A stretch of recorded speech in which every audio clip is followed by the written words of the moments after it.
Good morning and welcome to Cover 2 Cook.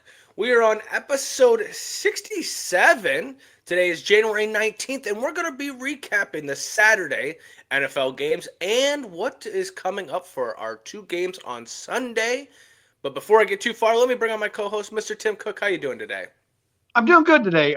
We had two good games. I would say good games on Saturday. Hopefully, we'll get two more on Sunday.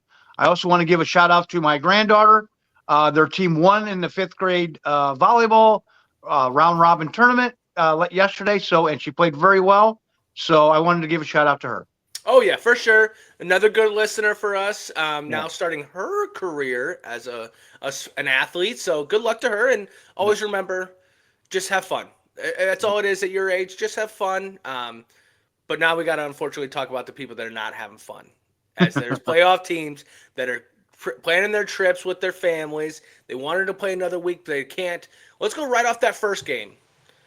The Kansas City Chiefs going against the Houston Texans that we were surprised to be there. But actually, Houston Texans, for most part, kept that game closer than what we thought. I will say this. I'm going to say it because you're seeing it all over social media. There was a couple of calls that went to the Chiefs' way. And Yep. I will tell you, Patrick Mahomes, you're going to lose a little credibility on the streets, okay? The streets of the media. You're going to lose that when I see you go, flop out of bounds. That shit, come on, man. I get it. But you already got a couple calls your way that shouldn't have went your way. Yeah. So when you do shit like that, it just hurts. It hurts people wanting to root for you. I'll tell you that right now. And it doesn't help when you see Caitlin Clark and Taylor Swift and all that other shit. But when you look at this game, Travis Kelce, Patrick Mahomes. That's all you got to say. But what did you think about this game? Yeah, I thought the game started out really interesting. I mean, the Texans got the ball and they fumble it, and Yep. you can't give the Chiefs that short of a field right off the bat, and they took advantage of it. You know, they got they took advantage. Only kicked a field goal, so they kept them in the game. I tell you what, that Texas defense in the first half was flying around. Yeah. I mean, they were playing very good defense. I mean, they held them down. I mean, it was 6-3 at one time. I mean, they had plenty of opportunities to get this. Fairbairn makes. I mean, he had two misses and an extra point. I mean, that's 7 points there, guy. You got to make that. That one he kicked for 55 yards. That Not wasn't even chance. close. Yeah. That wasn't even close. I think the wind took it. Hunt had a rushing touchdown, big play by Kelce in the middle. When our defense is going to learn, you can't leave him wide open in the middle of the field. He just goes and just like not literally sits there, but just stands there, and Yep. Mahomes finds him every time. I mean, and Hunt had the rushing touchdown. I mean, the Texans were moving the ball too, and they only had like 6 point or 3 points at one time, and it's just like, you know, the Chiefs had four possessions, three scores. Yep. I mean, there's two field goals and a touchdown. I mean, they were right in it. I think also in the second half, I thought the Texans had a shot at it when they had that 15-play drive that ate up 10 minutes Yeah. of the game. That was the key right there. That got him right back in the game. I mean, if he makes that extra point, that's a tie ball game. Well, and you go back to even just like what I was saying about the calls. There's a Yeah. call that brings them down there. Now, you said Travis Kelce, and I will say there's been times where I've been like, how does Travis Kelce get open? Well, they were kind of getting burnt by everyone else except for Travis Kelce in the beginning. Right. Because you saw the frustration with Travis Kelce. He's like, I'm open. And Patrick Mahomes, a great quarterback, but Hollywood Brown got involved in this game. Xavier Worthy made a hell of a catch in the beginning. Yeah. Noah Gray was playing good. Like, they were using, honestly, the only person I didn't really hear much was DeAndre Hopkins. Right. But it was, everyone else was getting their touches. And then it became the Travis Kelce story. I mean, it really just sitting in the middle of the field wide open. I get that, but at the same time, the RAC, the yards after the carriage or the carry, like just, I think that's what for me, like you guys, they have so many weapons, but at the same time, I think that Houston Texans defense came out as probably as good as possible Yeah. to I do slow too. them down. Yeah.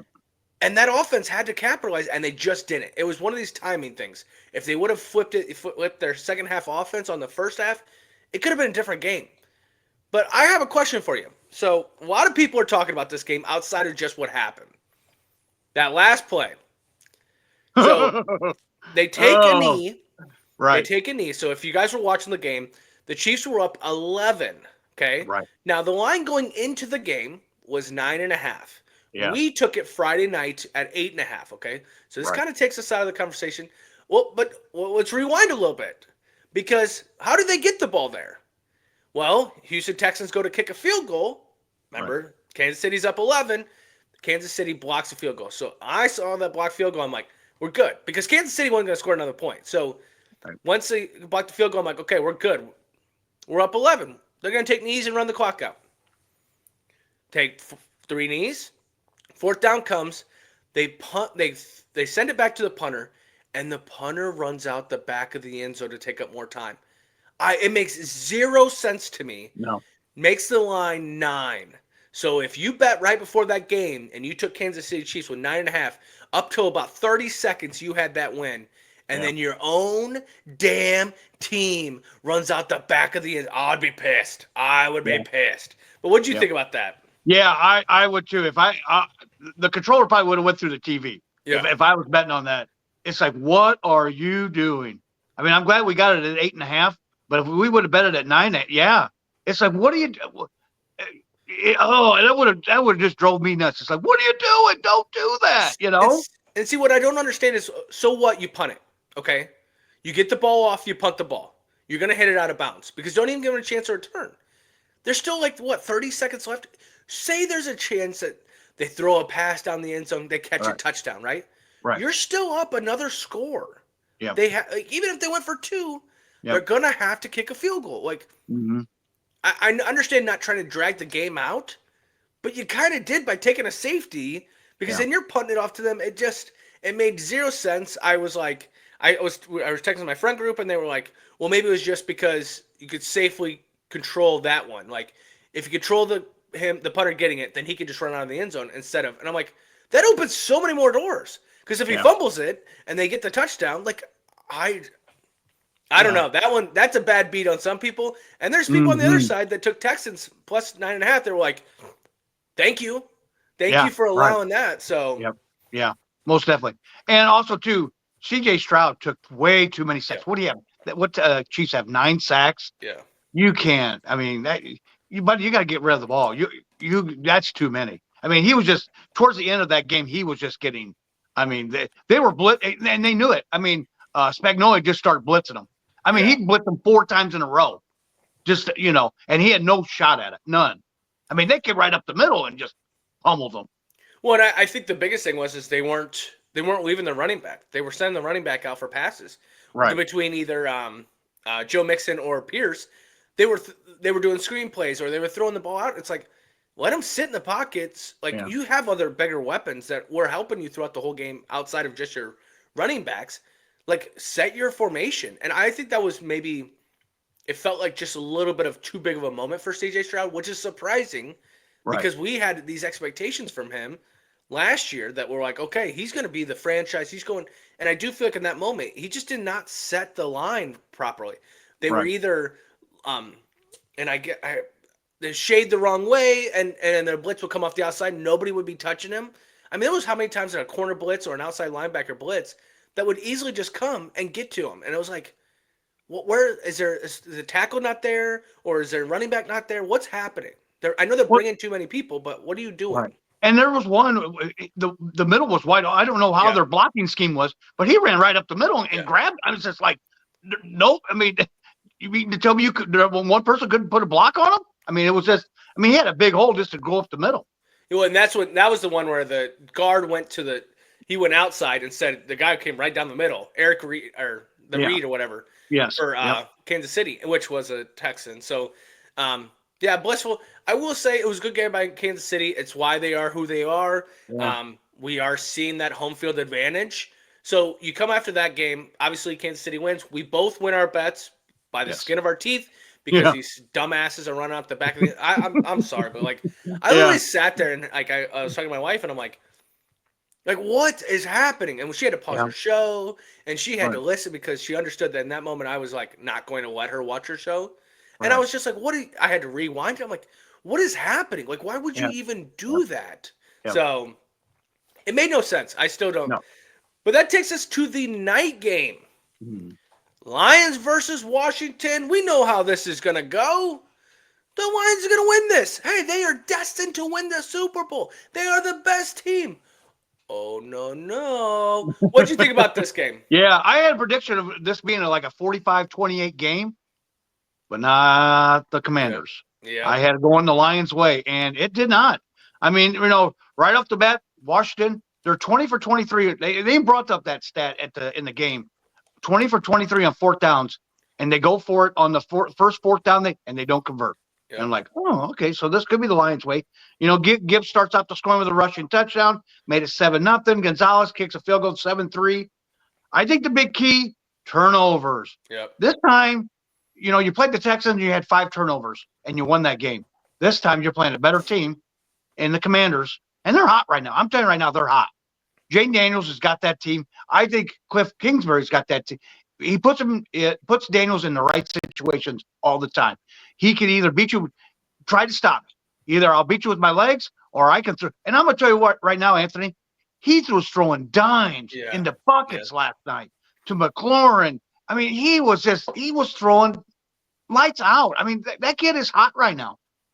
Yeah, I think that the whole not letting the pressure get to you thing. I mean, I get it. You were talking about on the last podcast, and we've seen it. But even the announcers, I mean, Tom Brady's bringing it up and stuff like that about how he's sitting on the sideline, and you have this moment, and he's just calm and cool and collective. And it was just in that game. I think yes, you say turnovers, but I think we finally saw the defense, injury-riddled defense, catch up to him. I mean, they were just getting burnt left and right and open guys. And and then they couldn't stop the run. Mm-hmm. And then the whole time I'm watching this damn game, I'm like, Minnesota, what happened? Because how does this team – because I think the Vikings have a better offense than they do. But maybe they don't because of that quarterback.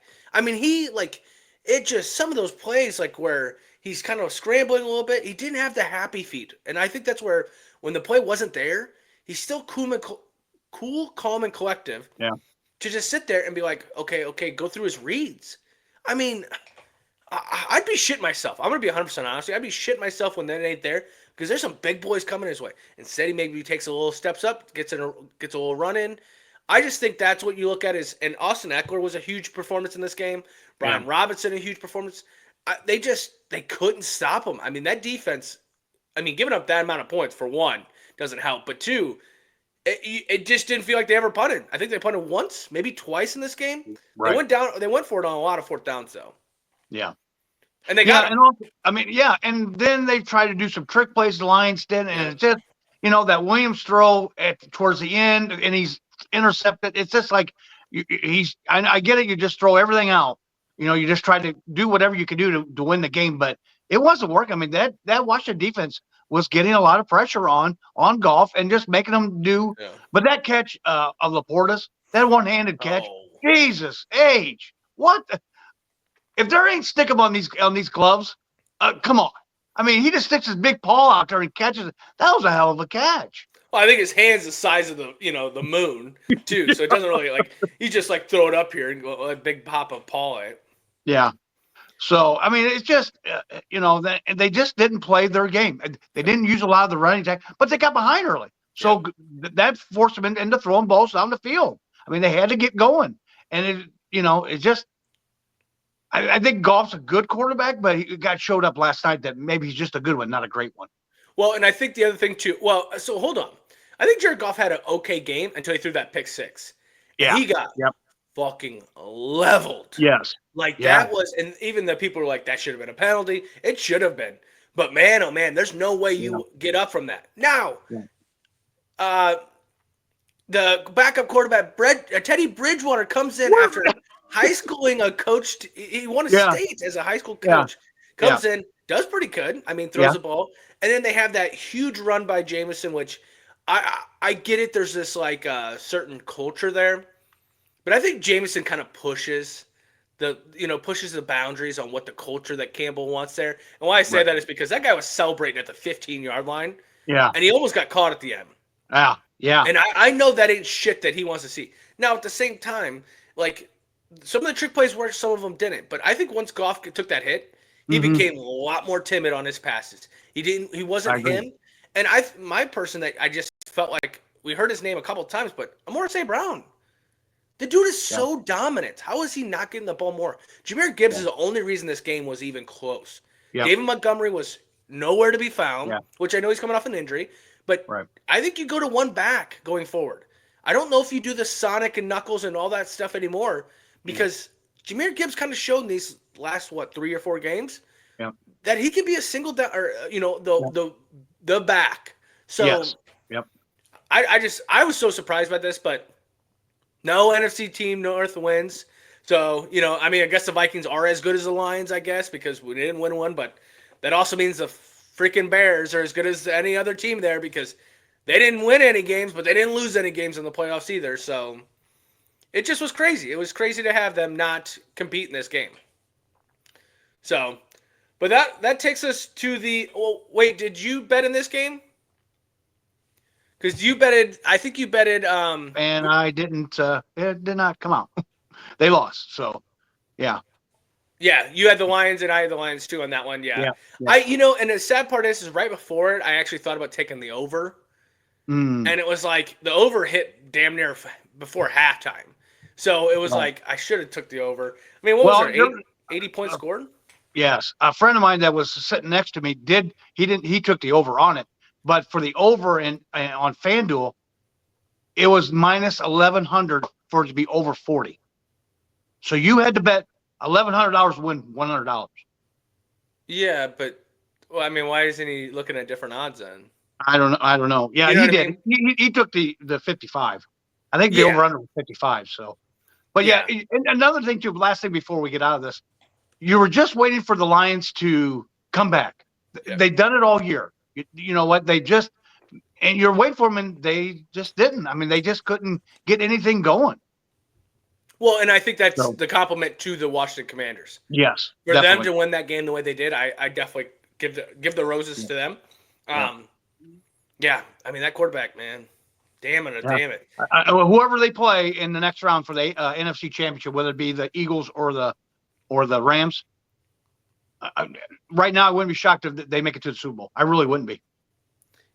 Yeah, I think the Eagles give them the hardest competition, not just because they're a better ranking, but the running attack that Jameer Gibbs had yesterday. If Saquon has that opportunity there, he's even better. So I think, and that offensive line's better. If you're a Commanders fan, you are hoping that the LA little thing could keep going and win this game today. But that takes us to our today games. Right off the bat, let's talk about that one. At 2 p.m. Central Standard Time on Peacock or NBC, we have the Rams versus the Eagles. What do you think about this game? Rams coming off the big win against the Vikings Monday night, and then and then the Eagles coming off their win looked a little rusty against the Packers. I think the key for the Rams, can that defense step up for the Rams? They've got to step up and put pressure on Hurts. Get him out of the pocket, make him into bad throws. I could see them getting A.J. Brown going this week because of his little book issue that they had on the sideline last Sunday. So I could see them, because the last time he pouted, they end up getting the ball to him and Devontae Smith. So, also the Rams are going to be without Tyler Higbee. They're tight end. So that could kind of hurt Stafford a little bit, not his check down person. So he's questionable with a chest injury. For the Eagles, just all right game. He played well enough to win. You've got to have a better game. I think Barkley is going to be the key. You've got to get him going, and I think they will. I think last time he rushed for 150 yards. Yeah. Last time they played, get him back going again. Just lean on him. And if Brown's got an issue with that, that's tough shit. At least we're winning. Yeah, I think the whole A.J. Brown thing is hilarious to me because you got to give the baby the bottle now because he's fussy and things like that. If I'm Sirianni, I don't give a shit.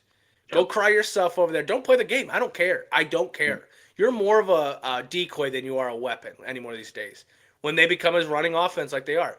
When you're looking at this game, I definitely think the Eagles have to be ready for Stafford's 2 seconds and the ball's out of his hands. That is the thing that everyone just, when you watch, like you'll see it on the countdown and all that today, is when he catches that snap, it's about 2 seconds and the ball's out. And so it's hard for a DN to get to him. It's hard for a D lineman to get to him. But what does that mean for corners? Is play up man. Play man, press coverage, because then he can't have that opportunity. But the warning with that is Puka's pretty good. Cooper Kupp, I don't know if he ever plays anymore, but he's still pretty good, okay? If you play man and you play up man coverage or bump and run coverage, they can, they get outside you, you're done. So I think that's the one thing I'm looking at today is without Higbee, because he's the Travis Kelce of the Chiefs, right? Yep. He's the middle guy. Yep. He's kind of, I think when you look at this is you got to play man coverage and you got to let your DNs get to him. You cannot allow these 5-yard, 2-second passes happening. On the other side, Rams, you stop the run, and I think you have a chance. That's all it is. Because that defense, and there's been this story going around about maybe the Raiders drafted the wrong guy, so that it ended up the Rams got it's the same name, something Johnson or whatever, or the DN that they have, but whatever. Jared Verse. Yeah, but there's the other one. Oh, okay. But it's from Alabama and Tennessee difference, but so there's this joke going around, but it's like that defense has a young guys, and they are stepping up. Now, don't get me wrong, Verse is going to be a dominant athlete.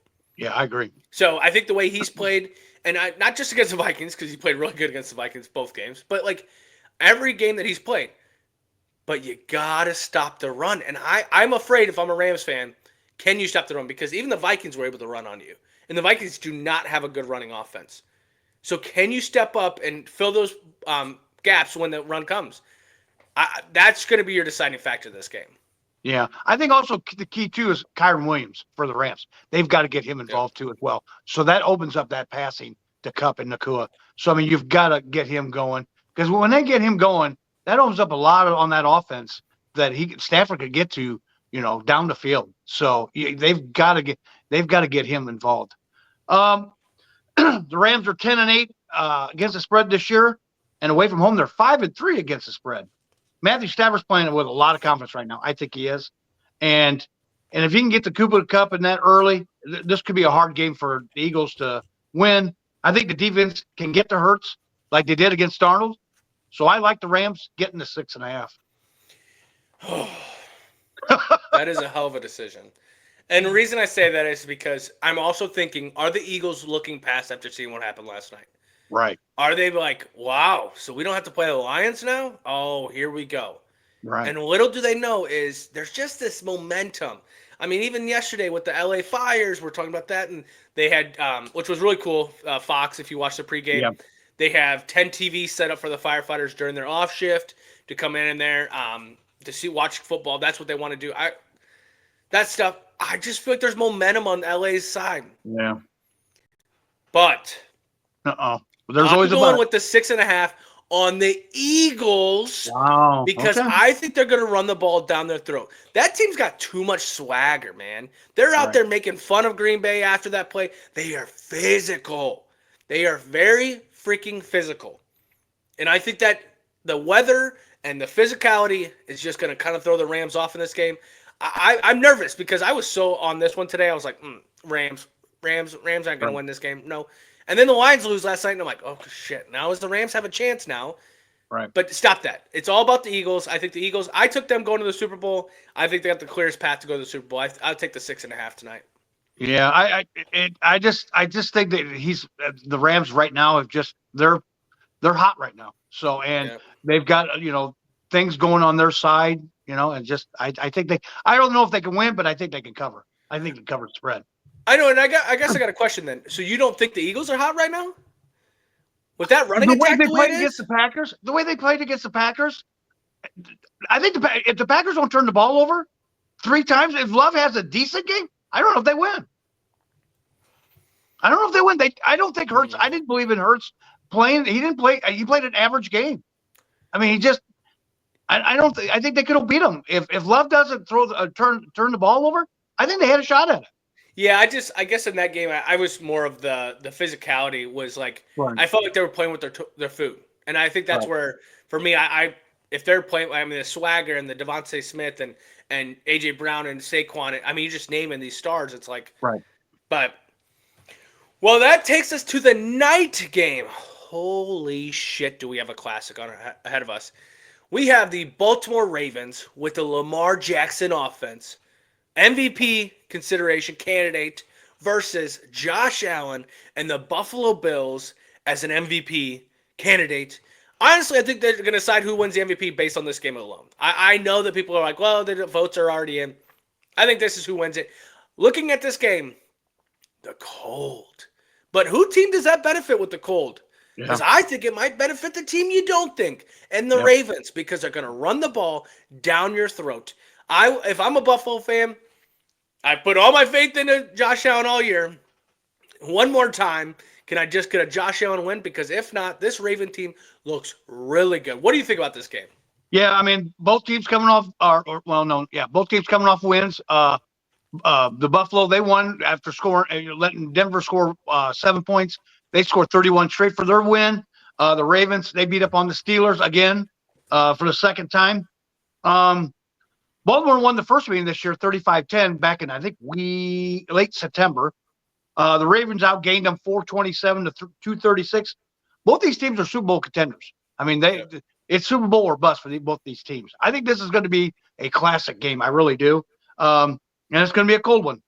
Key for the Bills, can they run the ball with Cook and Johnson? They've got to be able to run the ball. That opens up for Josh Allen against a number one defense. This is a very good run defense. They're number one, or they're overall number one since week 14. Also, limit explosive plays for the Ravens. That the Ravens, they led the NFL in the most rushing 10 yards or more rushing plays. Also, win time of the possession. Time of possession is going to be a key as well. Don't let, like Denver let Allen throw the ball. At one play where he throws it in the end zone, I think he had like 10 seconds to throw it. You've got to get pressure on him. Get Lamar going and Henry going. You got to get them going. They'll probably be without. I don't think Zay Flowers is playing, so you're really going to have to lean on Henry. You really are, because they could throw the ball to Bateman and Likely and Mark Andrews, but they're going to have to lean on those guys to with it being cold. More than likely, they ain't going to need to pass the ball a whole lot. So. Yeah, well, and then you look at this game. I actually think the defenses are going to be the strong point of this game. I know we've always been talking about Lamar Jackson and the MVP, Josh Allen and the MVP, but I think you're actually going to see both these quarterbacks struggle a little bit in the first half. And why I say that is because I agree with the defense, or the whole problem with Zay Flowers playing. It's very sad because that game didn't mean anything on week 18. Right. And you need him for this game. You truly do. Now, Buffalo actually has a couple of defensive players that might be questionable as well, so that might change it a little bit. But you were just saying Denver's defense. Denver's defense is great from linebackers to safeties. Great. That D-line is very bad. Okay? Yeah. When you look at Baltimore, their linebackers to safeties are pretty damn good. But that D-line's pretty damn good too. Van Noy is having a resurgence in his career. And I think that's the guy that you need to – and it's like you want to keep him in a horseshoe, right? You want to keep Josh Allen in that pocket.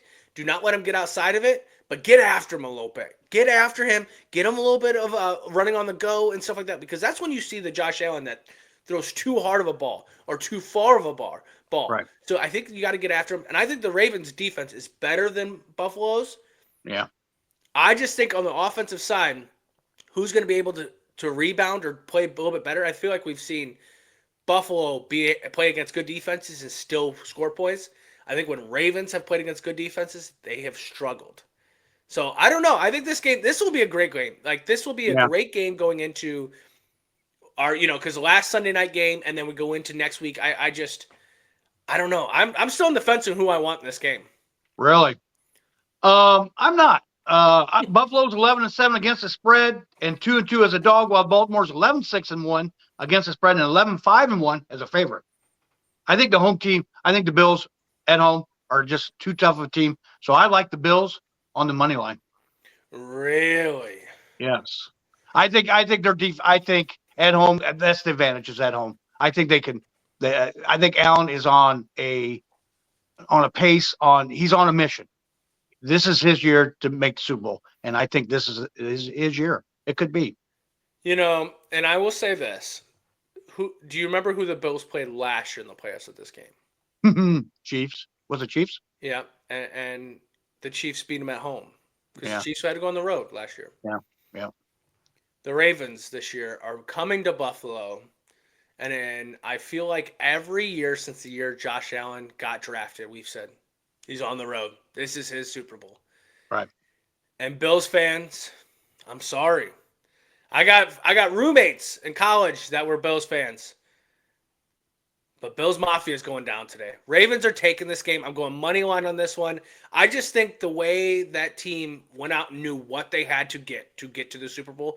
Zay Flowers is a huge problem not being in there. But Rashard Bateman has stepped up a lot. You have probably the best two tight end combo in the NFL. Who does that anymore since the Patriots and Aaron Hernandez and Gronkowski? Like, so I just think Lamar with that, I don't think the Colts going to be a problem. They're from Baltimore. They're used to this shit. I'm taking the Ravens money line on that. And since you're coming up, it's a straight money line. There's no points and stuff like that. Let's bet a soda on that one since you're coming up. We'll enjoy a soda on that one. But heck yeah. I think this is going to be a classic. I think this will be a great game. And I actually have a Buffalo Bills sweatshirt. Oh. Now you ask, why do you have one of those? Yeah. Because I tried to buy a Broncos sweatshirt for Christmas one year, and Amazon sent me, no lie, 2 Buffalo Bills. I sent one of them back because I was like, I'll get to do. Then they sent it again, and I'm like, all right, I'm gonna keep this one.